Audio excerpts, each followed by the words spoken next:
viendo lo mismo que yo, chicos. ¿Se ve la presentación?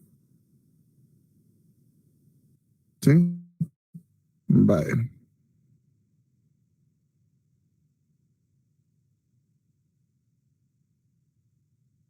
Es que yo no logro ver, pero ustedes ven la presentación, ¿verdad? Sí. Vale. Ajá, es que a mí me aparece en negro, entonces. No, no, eso es. Lo que pasa es que a mí me aparece en negro, entonces solo quiero que me vayan confirmando si se deja de ver en algún momento, ¿verdad? Vaya, el tema de la biológica, ¿verdad? Entonces, algunas nociones ya tenemos acerca de las membranas biológicas. ¿Qué es lo que sabemos? Lo primero es que sabemos que es una estructura dinámica, ¿verdad? No es una estructura que esté fija ahí eh, como una pared de bloques de cemento, ¿verdad?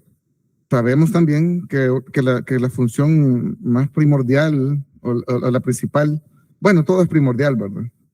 Pero de las más características es delimitar la célula, ¿verdad? Y en el caso de las células eucariotas, tiene relación con la compartimentalización de la propia célula, ¿verdad? Nosotros sabemos que esa compartimentalización es la que permite ese alto grado de especificidad, de especialización en los procesos que tienen lugar dentro de la célula, ¿verdad? Mismo la mitocondria, el núcleo, con funciones tan diversas, pero ambos rodeados por una membrana con características en común, ¿verdad? Y eso sí, con ciertas diferencias. Algo bien interesante que vamos a ver ahora es que aparte, o sea, vamos a entender por qué decimos que es dinámica la membrana, ¿verdad? Que es fluida. De hecho, el modelo se llama así, de mosaico fluido, ¿sí? Entonces, lo primero es qué grosor tiene la membrana, ¿verdad? Tiene un grosor de entre 5 a 8 nanómetros, ¿verdad? Su grosor típico, característico. Aunque vamos a ver aquí que, que tiene cierta topografía la membrana celular. ¿Alguien sabe, alguien sabe, alguien sabe, muchachos, a qué me refiero con topografía? Eduardo Alexander, ya he escuchado ese término, topografía. Emerson Eduardo, dime. Sí, licenciado, es variable la superficie, puede Es generar altos y variable, bajos. es variable. Permítanme, solo voy a conectar el micrófono para que me escuchen mejor.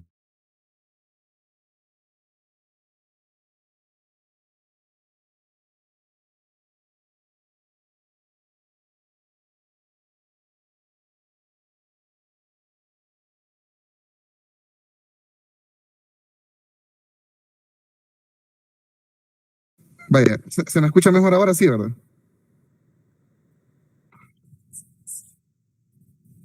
Dios mío.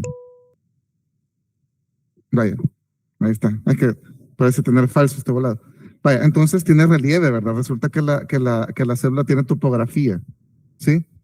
Entonces va a tener así como si fuera un terreno, ¿verdad? Así accidentado, tiene relieves, tiene barrancos, ¿verdad? Por decirlo así. Ya vamos a ver el nombre de esos. Entonces, recordamos, sus funciones principales, el límite celular y la compartimentalización de los espacios internos, ¿verdad? Dando lugar a los famosos orgánulos o organelos. Entonces, cada vez que aparezca esta X es un video que se lo voy a poner al final porque no se pueden reproducir, ¿verdad? Entonces es de referencia nada más. Para comprender una membrana biológica debemos desglosar sus componentes, ¿verdad? Entonces ahí es donde vemos el modelo de mosaico fluido, ¿sí? Entonces, este modelo fue propuesto hace bastantes años ya, casi 4 décadas creo, 72, bueno, como 40 años más o menos, algo así. Eh, y como podemos ver, y esa ilustración nos deja ver que no es como homogénea, ¿verdad? Hay varios compuestos ahí que están interactuando, ¿verdad? A través de diferentes tipo enlaces covalentes, algunas fuerzas de Van der Waals, ¿verdad? Hay diferentes fuerzas ahí interactuando. También vamos a tener ciertos compuestos, y por eso es que le mencionaba yo las proteínas al inicio. Van a haber ciertas proteínas con funciones bien específicas en la membrana, ¿verdad? Que van a conferirle sus funciones, ¿verdad? ¿Sí? Y muy importantes para el correcto funcionamiento de la membrana. Vaya, entonces, una de las primeras situaciones que tenemos que, que comprender es que hay una asimetría entre las capas. Sí recordamos que la membrana tiene una capa externa que ve hacia el líquido extracelular y una interna que ve hacia su componente citosólico, ¿verdad? ¿Estamos claros ahí, chicos? Hay una cara externa y una interna. Entonces, yo esto lo mencionaba el ciclo pasado, que la capa externa va a tener característicamente fosfatidilcolina y esfingomielina, ¿verdad? Esto la va a volver característico. Esta ilustración lo que está tratando de denotar es como que si esta fuera la cara externa y esta fuera la cara interna, ¿verdad? Y la monocapa interna, y por eso dice monocapa, ¿verdad? Cuando hablamos de toda la membrana celular en conjunto, decimos bicapa, pero cuando hablamos de cada uno de los lados, hablamos de monocapa. ¿Por qué esta definición es importante? Porque van a haber proteínas que van a estar interactuando solo con una de las capas, ¿verdad? Y se les van a llamar así, proteínas monocapa. Entonces, quizás una de las situaciones más características aquí es esta, la fosfatidilcerina, ¿verdad? ¿Sí? Esta se tiene que encontrar en la monocapa interna, pero cuando es expuesta a la capa externa, o sea, como que esta, llegar aquí, ¿verdad? La fosfatidilcerina, llegar a la capa externa, funciona como una señal apoptótica. Recuerdan que es la apoptosis, ¿verdad?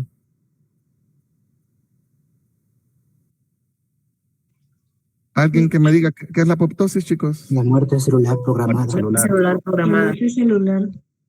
Vale, en este caso es como que si se expone la fosfatidilcerina a la capa externa, es como que le dijera a los fagocitos, hey, cómanme, ¿verdad? Aquí estoy. De hecho, se le llama señal eat me, ¿sí?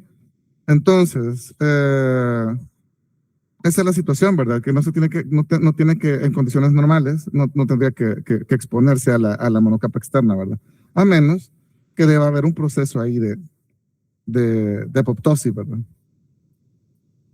Vaya, entonces, aquí vamos con otras. Esto es lo que les decía, ¿verdad? ¿Sí? Aquí se está exponiendo, originalmente estaba aquí, se está exponiendo la fosfatidilcerina, ¿verdad? Esto, digamos que, o bien. Vaya, entonces, justamente decimos que la membrana celular es fluida, ¿verdad? Eso significa que va a tener varios tipos de movimiento, ¿sí? De ahí el término fluidez, ¿verdad? De ahí el término de que es fluida. Entonces, va a tener diferentes tipos de movimiento. Va a haber un movimiento lateral, que esto es como que si yo les pongo el ejemplo de una fiesta, ¿verdad? Donde todos están bailando en un cuarto. Entonces, esta difusión lateral es como alguien que anda caminando en todo el cuarto, ¿verdad? ¿Sí? Entonces, el flip-flop ya es un movimiento que es entre las capas, entre las monocapas, ¿verdad? De la externa a la interna o de la interna a la externa. Ahí es donde tenemos que determinar un asunto. Las dichosas flipasas. ¿Quién ha escuchado hablar de las flipasas, chicos?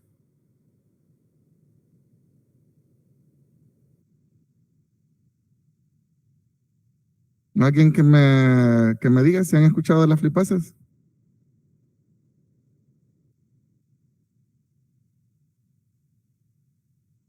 Negativo, dicen por ahí. Son Vaya. las que hacen posible el movimiento del flip-flop. Exactamente, ¿verdad? Ya vamos a ver qué es el movimiento del flip-flop. Pero aquí lo importante es que tenemos que entender que son proteínas transportadoras, ¿verdad? Transmembrana, enzimas que tienen esta función. La flipasa mueve de manera selectiva a la fosfatidil dietanolamina y a la fosfatidilserina, ¿verdad? Desde la monocapa externa, o sea, hacia el interior. Lipasas es hacia adentro y las flopasas es hacia el exterior, mueven fosfolípidos desde la hoja interna, desde la cara interna, o sea, la citosólica, hacia afuera, ¿verdad? Y, importante aclaración, son dependientes de ATP, ¿verdad? Son dependientes de ATP. Entonces, aquí, vamos a ver, no, voy a dejar de compartir un segundito para que podamos ver el video que les quiero mostrar.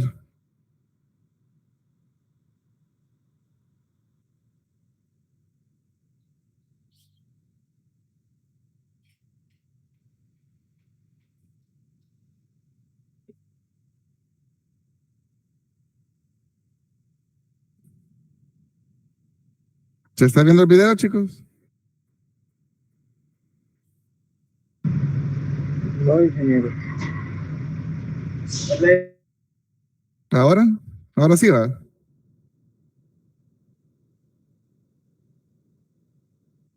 Vaya, entonces, aquí podemos ver, le voy a dar play para que puedan ver los diferentes tipos de movimiento, ¿verdad?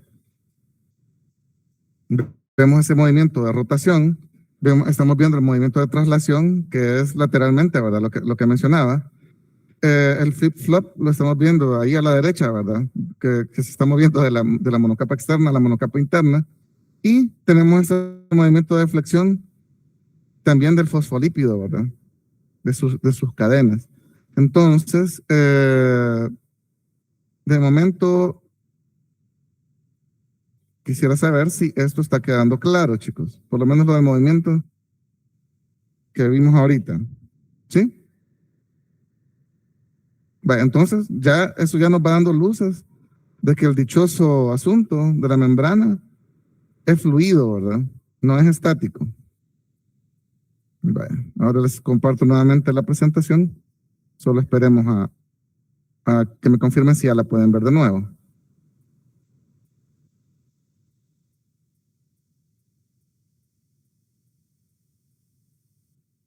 ¿Sí? Vaya, buenísimo.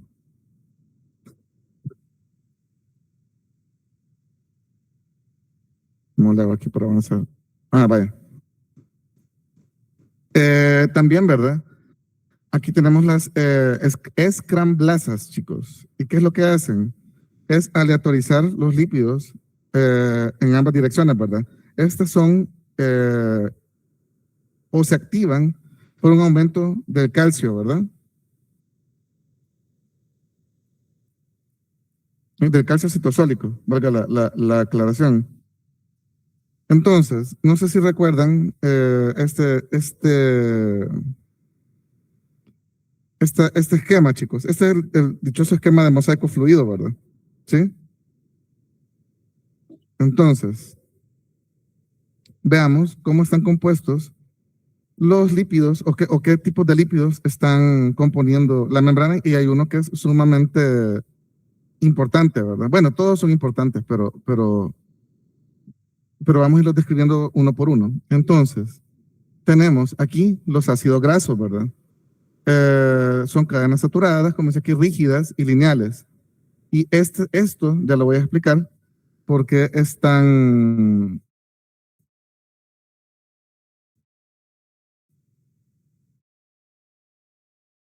porque es importante,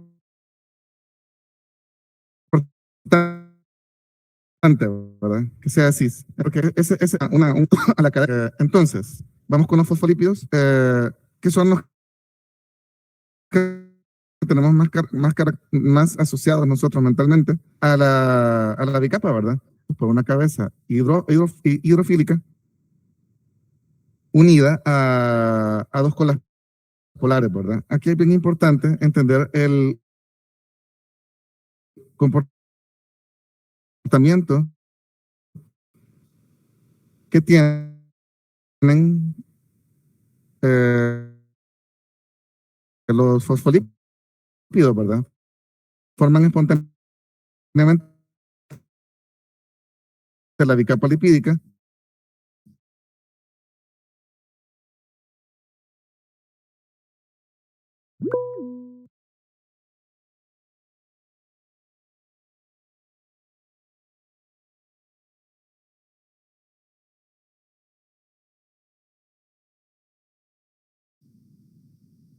a la membrana, ¿verdad?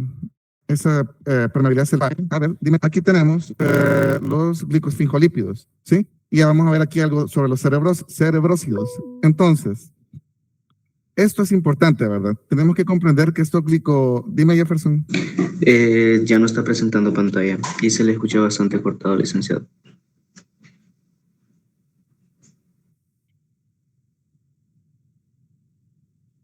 Vaya, veamos.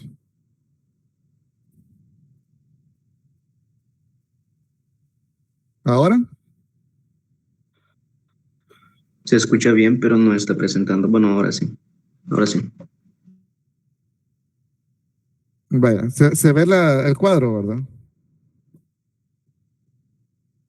Sí, vaya. Entonces, yo les mencionaba, chicos, que ¿desde dónde no se me escuchó todo esto? Bueno, continuemos aquí con los fosfolípidos, ¿verdad? Se organizan formando esa estructura, ¿verdad? Característica de la membrana celular. Y vamos con los glicosfingolípidos, ¿verdad? ¿Cómo van a estar compuestos? Son un lípido más una cadena de carbohidratos, ¿verdad? Que pueden ir desde los 6 carbonos hasta decenas de unidades de carbono, ¿verdad? Entonces, algo bien importante o característico de estos glicosfingolípidos es que se ubican exclusivamente en la cara externa, ¿verdad? Formando el famoso glicocálix, ¿sí? De hecho, por aquí los podemos ver en el esquema acá, ¿verdad? ¿Sí? Mi cursor se ve, ¿verdad? Que estoy señalando ahí un carbohidrato, ¿verdad? Entonces, y por último tenemos el famoso colesterol.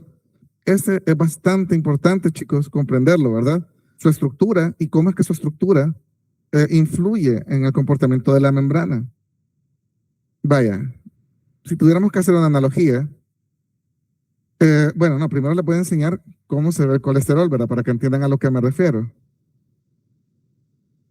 Ese es el colesterol, chicos. Entonces, digamos que es más rígido que las otras estructuras, que los otros componentes de la membrana, ¿verdad? Y eso es por estos anillos cíclicos que están aquí, ¿verdad? Vaya, entonces, ¿cuál es la función? Bueno, aquí le pongo yo en la propiedad físico-química clave, le confieren estabilidad a la membrana, ¿verdad? Porque son más duritos que los fosfolípidos, porque se entienda la palabra, ¿verdad? Lo voy a decir así. Entonces, es como la analogía sería como que si los fosfolípidos fueran más como cuerdas elásticas y el colesterol son ladrillos que se meten entre la estructura, ¿verdad? Para conferir la rigidez. En cuanto a su cantidad o qué tan presentes se encuentran, representan hasta el 50% de los lípidos totales, ¿verdad? Aparte de esto, tiene dos funciones bien importantes y es que sirven como amortiguador térmico. Esa palabra amortiguador ustedes ya la conocen también, ¿verdad? La están desarrollando bastante en estos días. Entonces, lo que sucede aquí es que el colesterol a temperaturas elevadas evita que la membrana se vuelva demasiado fluida y en temperaturas muy frías evita que los fosfolípidos se empaqueten demasiado, ¿verdad? Se unan demasiado, entonces en este caso le confiere fluidez, ¿verdad? Aparte, chicos, que tiene otra función, y quiero ser como bien específico para que no se vaya a entrar en confusiones, ¿verdad? El colesterol disminuye la permeabilidad de la membrana a los protones, ¿verdad? Sí, pero no la evita, solo la disminuye, ¿verdad?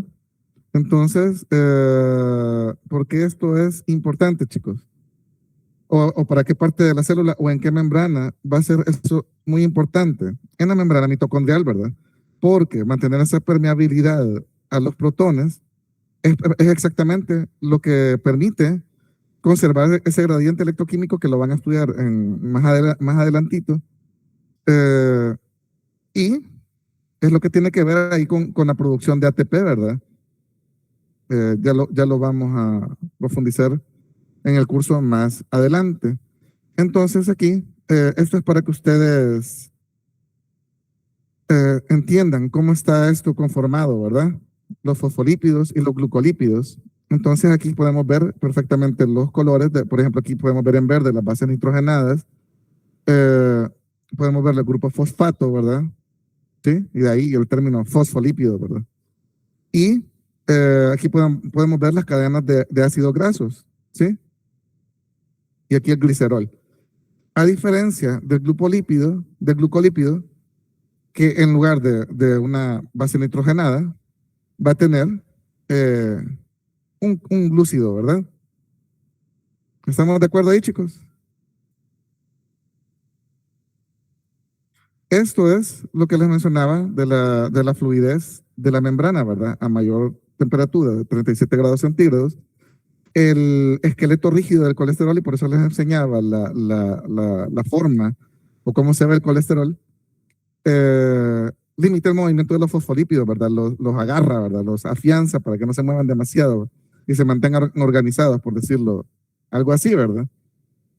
Y a bajas temperaturas aumenta la fluidez, se intercala entre los ácidos grasos y evita que estos se cristalicen, ¿verdad? Vaya, aquí, y esto del colesterol también va a ser importante en unas estructuras que vamos a ver más adelante, que tienen mayor grado de organización, ¿verdad? Entonces, aquí fíjense bien lo que dice, a temperatura fisiológica actúan como amortiguador térmico, manteniendo la membrana en un estado líquido ordenado, desordenado, ¿sí? Intermedio, ¿verdad? Vaya, entonces, chicos, y aquí necesito que alguien me ayude, ¿sí? ¿Qué es lo que estamos viendo ahí, chicos?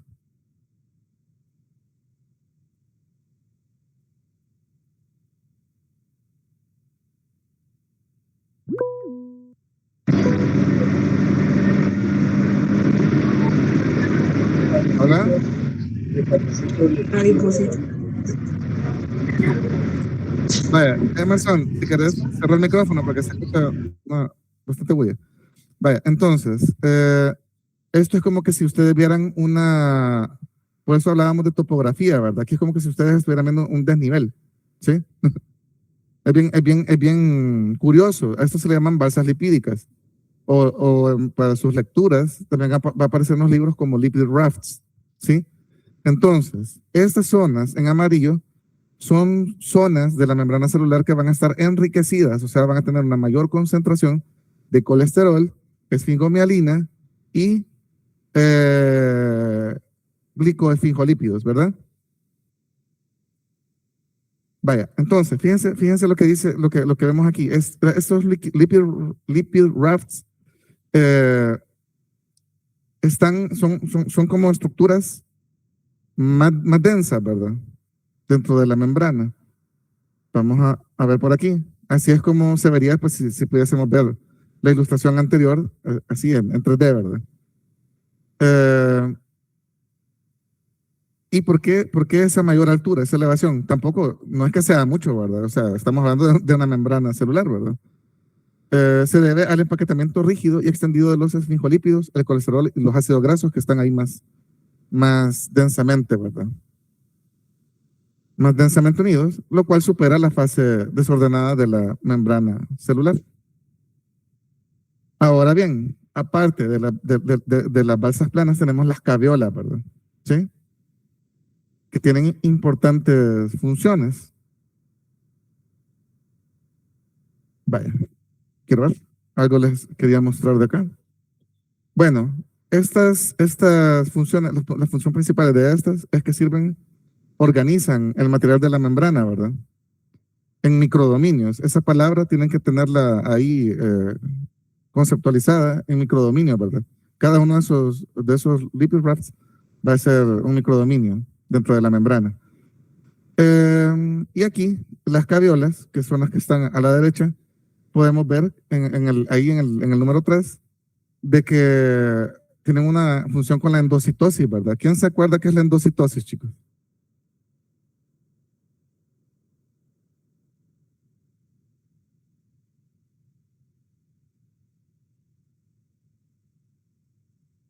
Es el medio por el que una célula puede nutrirse también. Sí, de alguna forma lo podemos decir así, ¿verdad? Pero eso, endocitosis es traer material externo hacia dentro de la célula, ¿verdad? Vaya, entonces, aquí quiero hacer una analogía para que entiendan para qué sirven las caviolas también. Eh, Tienen una función como reservas de superficie, ¿sí? Es decir, le confieren como cierta elasticidad a la membrana, ¿verdad? A lo que le vamos a llamar en este caso amortiguación mecánica, ¿sí? Si la membrana sufriera un estiramiento brusco, pues de ahí no sé si se entiende lo que estoy queriendo decir sobre las caviolas. ¿Sí?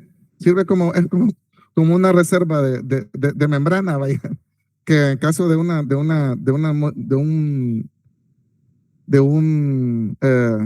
estiramiento mecánico, esa es la palabra que busco, eh, pues sirve de reserva, ¿verdad? Vaya, entonces, vamos a ver. Por aquí, quiero que vean algo y es la caveolina, que es una proteína, como aquí lo menciona, hay tres, ¿verdad? La caveolina 1, 2 y 3, valga la redundancia. ¿Y qué es lo que hace la caveolina? Literalmente, estas proteínas organizan y concentran los lípidos, ¿verdad? Y se crean estos microdominios. Vaya, entonces, resumen ejecutivo, ¿verdad? Las caviolas son invaginaciones de membrana reguladas por la proteína caveolina 1, ¿sí? Esa es la definición. Si yo les preguntase esto en un examen, esa es la definición. Las caviolas son invaginaciones de membrana reguladas por la proteína caveolina 1. Integra tres funciones claves: estabilidad mecánica, ¿verdad? Porque ahí tiene se hacen uniones con el citoesqueleto, ¿verdad?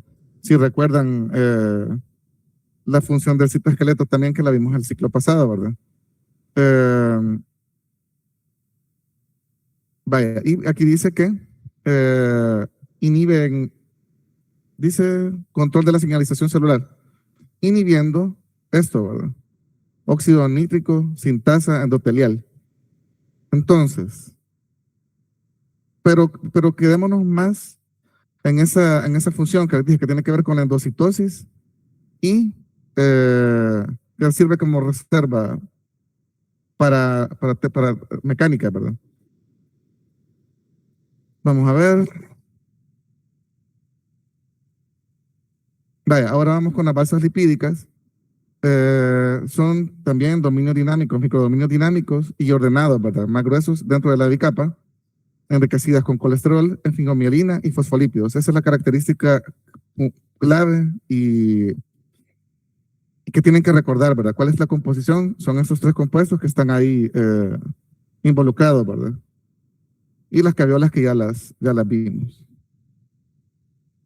Vaya, ahora veamos también la cardiolipina, que es un lípido esencial que está presente. ¿Quién reconoce qué tipo de membrana es este, chicos? Bueno, de hecho, ahí lo dice, ¿verdad?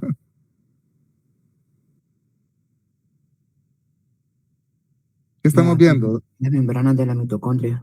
La membrana de la mitocondria, ¿verdad? Entonces, aquí este lípido va a estar exclusivamente en la membrana mitocondrial interna, ¿verdad?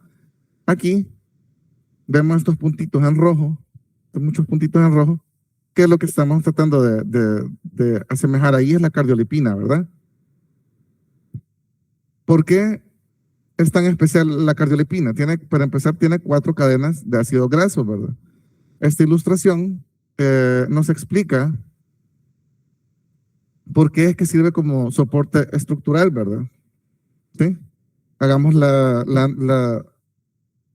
el vínculo entre la ilustración y qué es lo que está pasando, ¿verdad? Tiene 4 colas de ácidos grasos entrelazadas y 2 grupos fosfato. Entonces es más ramificada, ¿verdad? Que una que fuera solamente de 2. Y esto hace que se pueda que pueda abrazar las colas de los fosfolípidos, así como las hélices alfa, en este caso de una proteína, la TIM22, el complejo TIM22, que no nos interesa qué es lo que hace, solo es para ejemplificar qué es lo que hace la cardiolipina, ¿verdad? Se afianza, no sé si me estoy explicando, chicos. La cardiolipina se afianza a la cadena del fosfolípido y afianza también la proteína, ¿verdad? ¿Sí? Vaya, perfecto, muchachos. También fíjense lo que dice aquí, retiene el citocromo, ¿verdad? C en la membrana mitocondrial interna. Y recordemos qué es lo que hace el citocromo, ¿verdad? Entonces, vaya, y por último, tenemos estos dos, los plasmalógenos, que son eterlípidos. Ahí podemos ver en el cuadrito rojo la ubicación de ese enlace, ¿verdad? Importante saber, en este caso, lo que quiero que conceptualicen es que este tipo de fosfolípidos se encuentran abundantes en el tejido nervioso, ¿verdad? La famosa mielina. Y que otras cuestiones. Primero, que tienen una relación de protección contra el estrés oxidativo y que también regulan la fluidez de la membrana, ¿verdad? Vaya. Entonces, por aquí podemos ver una neurona, ¿verdad? Y ahí, en el recuadrito rojo, es una zona como más enriquecida en este tipo de plasmalógeno, ¿verdad? Vaya. Y justamente aquí lo que hace es darle estabilidad a la vaina de mielina. Vaya, entonces volvemos al colesterol, chicos. Posee una estructura planar relativamente rígida y podemos ver ahí ese grupo OH, ¿verdad? Esto ya se los mencioné, que funciona como un buffer térmico y que reduce, que te participa en la permeabilidad de la membrana, ¿verdad? Vaya, ahora bien, ¿cómo se orienta aquí por aquí creo que está, mejor o ampliado el colesterol, ¿verdad? Vemos una región polar, una región rígida y una región no polar. Entonces, esa región no polar va a estar viendo aquí como a la parte interna de la membrana, ¿verdad? No sé si me explico ahí, chicos. ¿Sí? Vaya, entonces, función, afecta la fluidez e interactúa directamente con las cadenas de ácidos grasos de los fosfolípidos, ¿verdad? Que son las, por decirlo así, las patitas, ¿verdad? Por decirlo en lenguaje coloquial. Y su cabeza polar, que es la que estamos viendo ahí, queda orientada hacia el medio acuoso, ¿verdad? ¿Por qué digo que hacia el medio acuoso, chicos? Daniel Antonio, ¿por qué es que menciono aquí el medio acuoso? En el caso del colesterol, Sí, digo que la cabeza polar queda orientada hacia el medio acuoso. claro, lo que pasa es de que por ejemplo, las membranas de las células son semipermeables, entonces hacen caso también a la osmosis.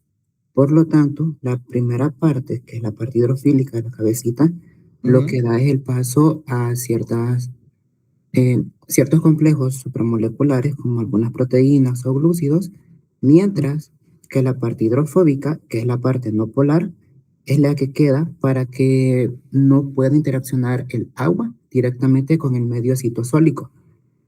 Básicamente sería eso.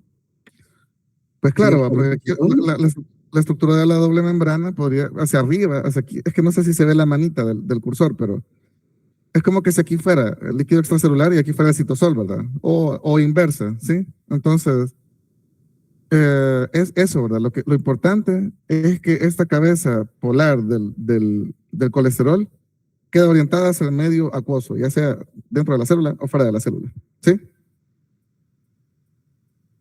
Eso es lo que quería decir, ¿verdad?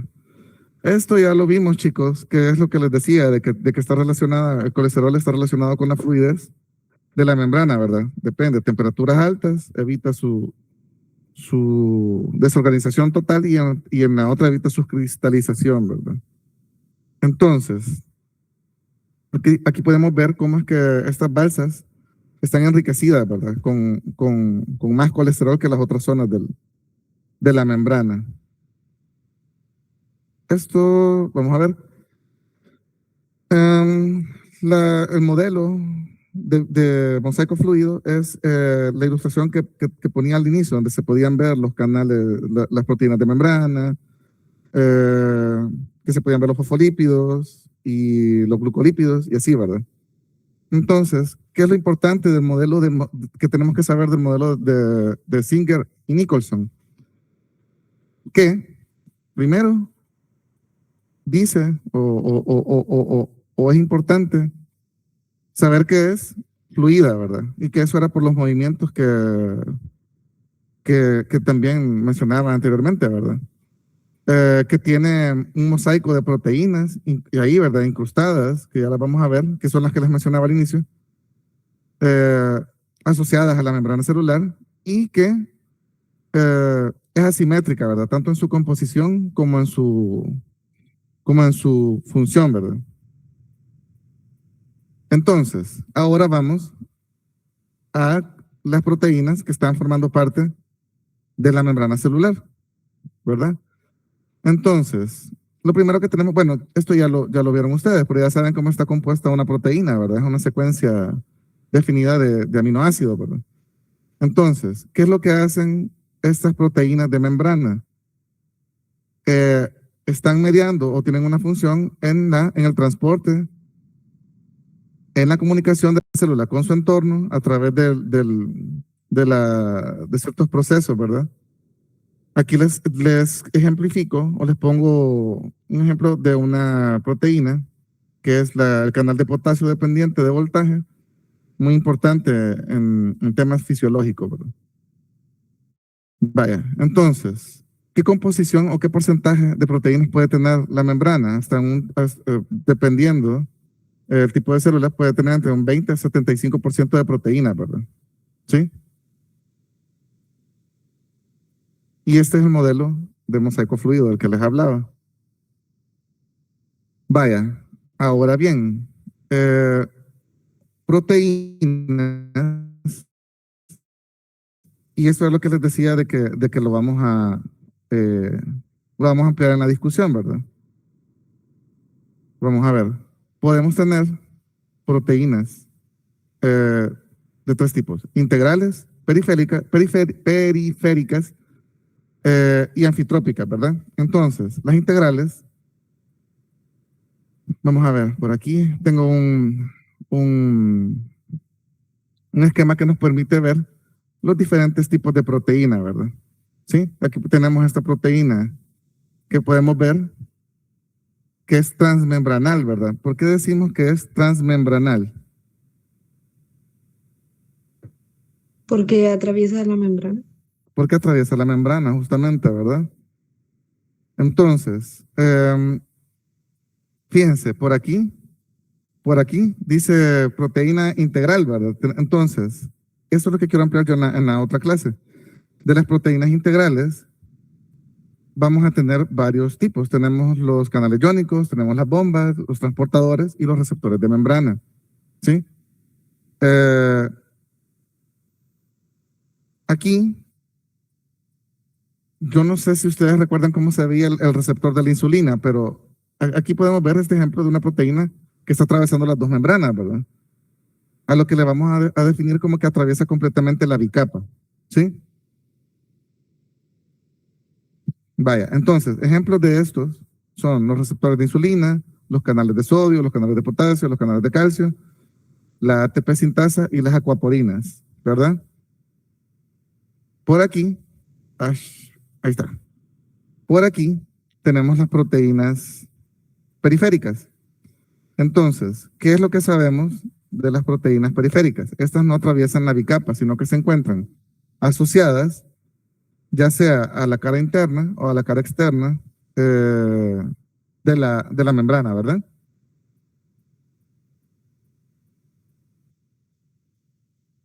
Entonces, estas proteínas periféricas son pues, importantes, ¿verdad? En temas de señalización de la célula. Y por aquí, esto es la definición de lo que les mencionaba anteriormente. Las monotópicas, son proteínas que están asociadas a la membrana celular, ¿verdad? Y las periféricas son proteínas que están asociadas a la cara interna o a la cara externa de la membrana. Entonces, estas proteínas periféricas son importantes, ¿verdad? En temas de señalización de la célula. Y por aquí, esto es la definición de lo que les mencionaba anteriormente. Las monotópicas solo están asociadas a una capa de la membrana, ¿verdad? De la bicapa lipídica, perdón. Entonces son monocapa. Y van a haber otras politópicas que van a atravesar la membrana. Y lo pueden hacer en varias ocasiones, ¿verdad? Como esta proteína que vemos en el ejemplo, que la atraviesa hasta 7 veces, ¿verdad? Y eso es bien característico de este tipo de proteínas politópicas, ¿verdad? De este caso puntual. Vaya, chicos. Entonces, aquí solo les quiero mencionar una cuestión que por ahí yo le mencionaba a la ingeniera, que les voy a subir un pequeño material ampliando el tema este de los tipos de proteína, ¿verdad? Y eso no va a ser un material tan extenso, pero lo tienen que leer para el día de la discusión. ¿Por qué? Porque, o sea, digamos que al final es como una parte introductoria para poder ver los tipos de proteína de membrana, ¿verdad? Entonces, y es bien importante que sepamos cuáles son las funciones de todos estos, de las proteínas transmembranales, a qué me refiero con que tienen funciones en la señalización, cuál es la función de la aquaporina, cuál es la función de la ATP sintasa. Va a ser así bien puntual lo que les voy a dar, pero sí, por favor lo leen, ¿verdad? Chicos.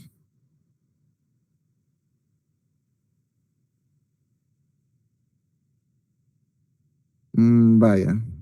Ahora, haciendo como una concatenación de lo visto ahora, quiero hacerle algunas preguntas a algunos de ustedes, chicos. María Fernanda, Mande. ¿por qué decimos que la membrana celular es dinámica y a qué nos referimos con ese modelo de mosaico fluido? Bueno, por lo que entendí yo, que bueno, no sé si lo voy a decir bien, que es porque se mueve. Se mueven, Y ¿verdad? ese movimiento es muy importante, ya sea para la fluidez o para los nutrientes, algo así. Vaya. Karen Eunice Ayala, Sí, ¿qué es lo que me quiere decir esta ilustración, Karen? Vamos a ver. ¿Qué es lo que me trata de explicar?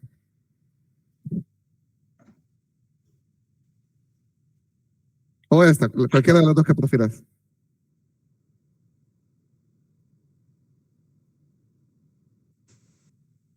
que son como un almacenamiento de diferentes tipos de lípidos. No. Creo que el concepto en esencia lo tenés, pero lo expresaste de una forma que significa otra cosa. Pero alguien que me ayude ahí, chicos.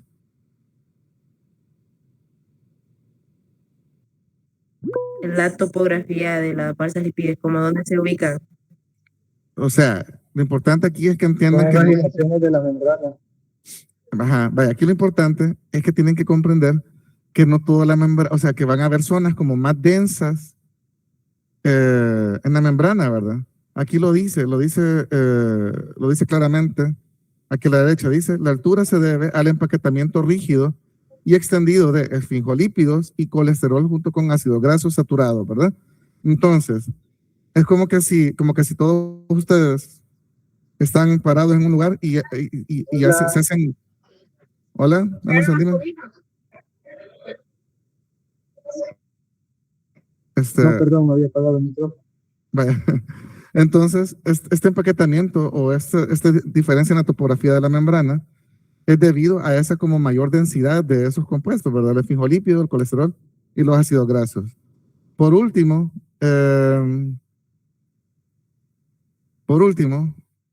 las caviolas, chicos, ¿en qué proceso por aquí mencionaba yo, eh, ¿por qué es importante, por qué son importantes o relevantes las caviolas en el tráfico celular? Vesicular, perdón. Una endocitosis. Exactamente, ¿verdad? Vaya, chicos, entonces les mando el material el día quizás para el lunes ya lo van a tener en la plataforma. le dan una lectura a eso que les voy a mandar y pues con eso terminaríamos lo de las membranas biológicas, ¿verdad?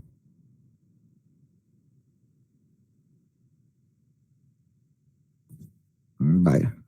Entonces, bueno, sé que algunos de ustedes tienen otra clase ahorita seguido, entonces dejamos hasta acá esto y nos vemos el día de la discusión, muchachos.